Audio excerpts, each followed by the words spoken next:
What's good, Eagles fans? Y'all are tuned into your dose of Chalk It Up, where no matter if we win or if we lose, we just gotta charge it to the game. First things first, if you're new to the channel, I'm eternally grateful that you found yourself a home here. As a matter of fact, why don't you like, comment, and subscribe? Just do that. Do that for the boy, because you know you're gonna come back. I love you guys so much, and I'm so grateful that you're here. If you've been loyal to the soil, you already know what it is. The love is real. You guys, this week, we have the Cleveland Browns. We're going to Cleveland, and I gotta be honest with you guys. I'm not the most optimistic about the rest of the Eagles season. I'm just not. That's just my reality, and I think we all know that's our reality. But we are 3-5-1, 1-3, 1-3 away, and we're going up against a 6-3 Cleveland Browns team who's 4-1 at home. So we're not that good on the road, and they're very good at home. So this is already beginning to be a cocktail of disaster for us, if I'm being honest with you. If the Eagles want to win this game, which I'm not too optimistic about, but if the Eagles want to win this game, if the Eagles want to make this a contest, if the Eagles want to keep their season alive, these are their keys to victory. First, Carson Wentz must play mistake-free football. Carson cannot put his team behind the 8 ball. Carson must take advantage of mistakes on the defense. Carson cannot turn the ball over in our own territory. He just can't. That's been his Achilles heel all season, turning the ball over in our own territory. Now, in the last game against the Giants, he didn't turn the ball over, but he wasn't really that dominant in the pass game. And I honestly feel like if the pass game is struggling, Doug Peterson, we should be running the ball more. And that leads me into my next point. Doug Peterson must improve his play calling. He must improve his situational play calling more than anything. We need to lean more on our running backs. It's common sense at this point. The passing game is just not it. The passing game has been up and down. The passing game has been spotty. I can come up with other adjectives to describe the passing game, but I'll be remiss and I'll be talking all day. The Eagles need to cater to their running game. They need to. The D-line and the LBs, the linebackers, must limit the Browns' rush attack. They have one of the most dominant rushing attacks in the NFL. As a matter of fact, I think their rushing attack is ranked 3rd in the NFL, using Kareem Hunt and Nick Chubb. Those two are two of the most electric running backs in the NFL, arguably the best running back tandem. We all know what Kareem Hunt was doing with the Chiefs 2 seasons ago. And Nick Chubb, he's just a dynamo.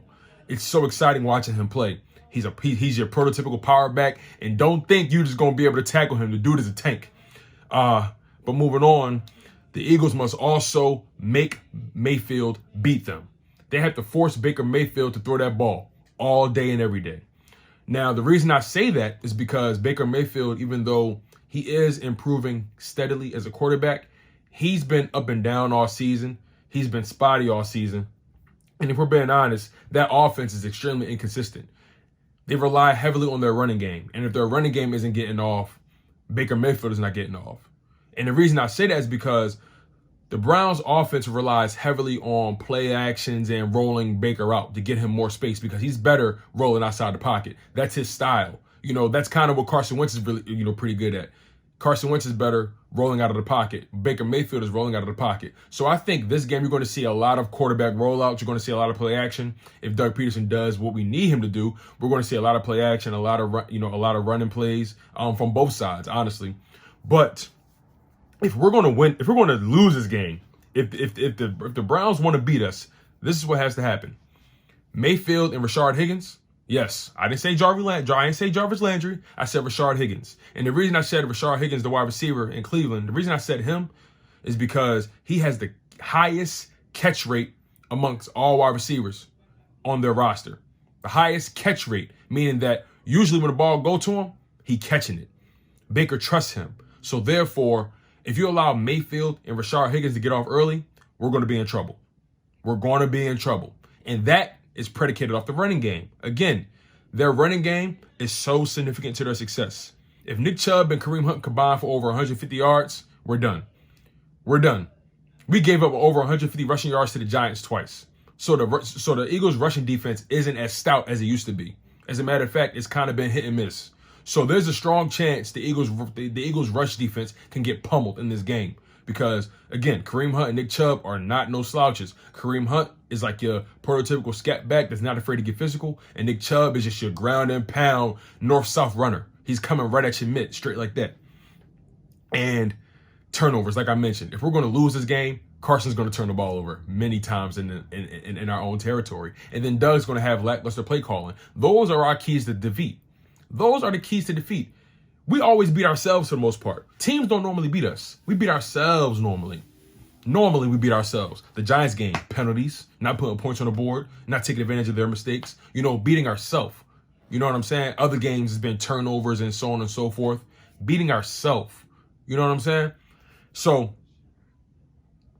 the Browns, like I mentioned, they do a lot of play action. They do a lot of rollouts. That's what they do well. Their running game is one of the best in the NFL.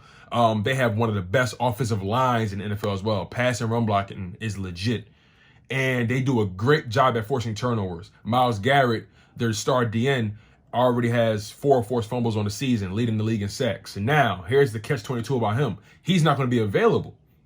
Myles Garrett won't be available because he's been placed on a COVID IR list. Now, the Eagles have several players that have been placed on that COVID IR list as well. Those players being J.J. Arcega-Whiteside, Corey Clement, Vinnie Curry, Deontay Burnett, and John Hightower. And on top of that, they have 2 coaches in Aaron Moorhead and Press Taylor, who also won't be making the trip to Cleveland as well because of COVID.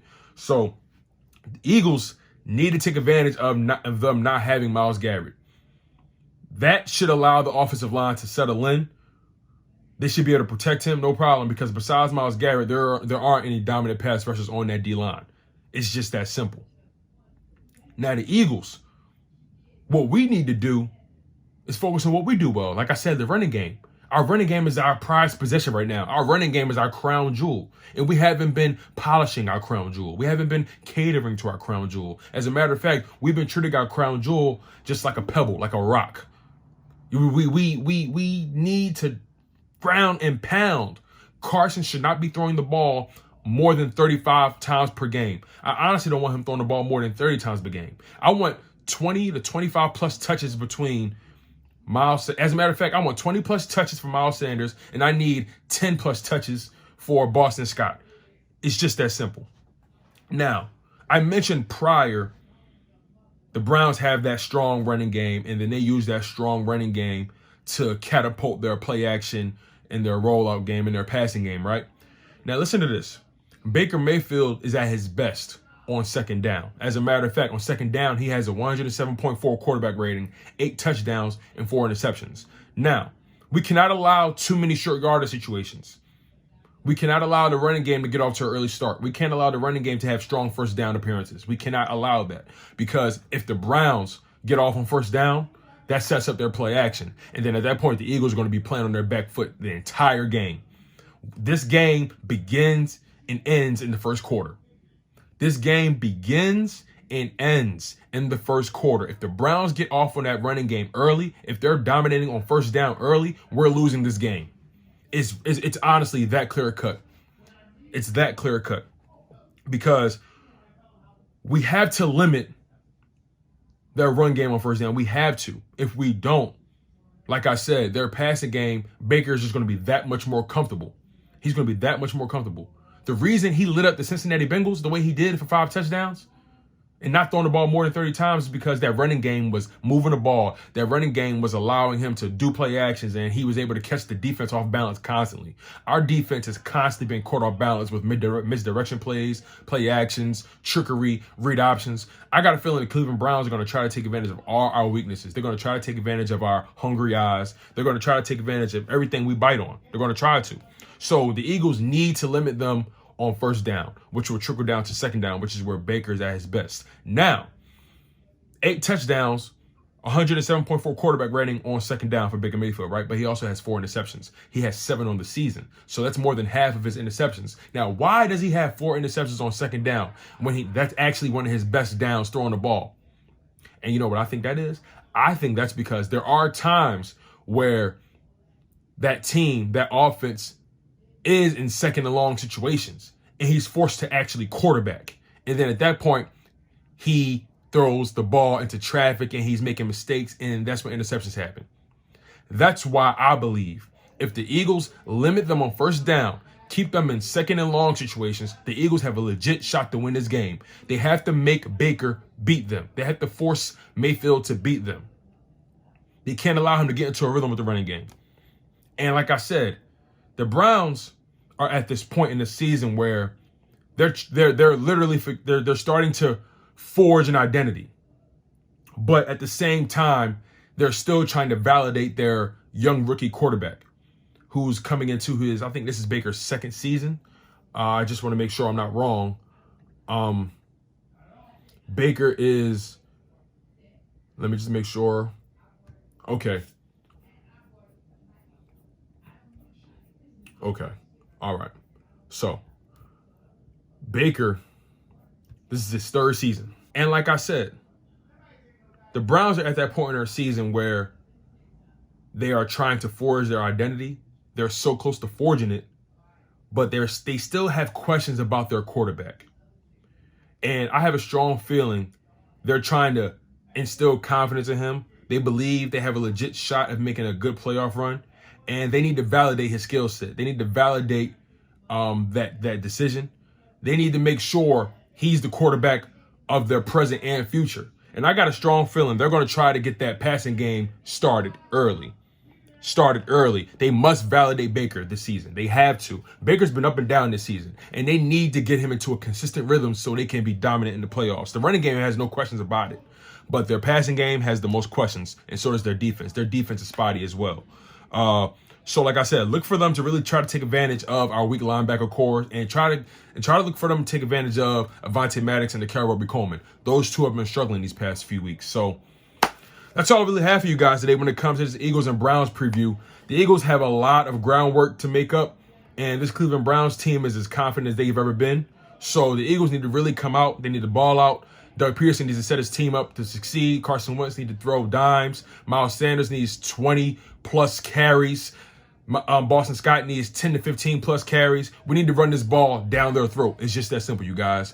I'm so grateful that you guys have been locking in for the content. If you're new to the channel, I'm so grateful that y'all here. I'm grateful y'all found a home. Make sure y'all like, comment, and subscribe for more content. If you've been loyal to the soil, I'm eternally grateful. And y'all already know what it is. I'm your humble host, Tone Deshields II, and y'all are tuned into your dose of Chalk It Up, where no matter if we win or if we lose, we just got to charge it to the game. One love, y'all, and fly Eagles fly.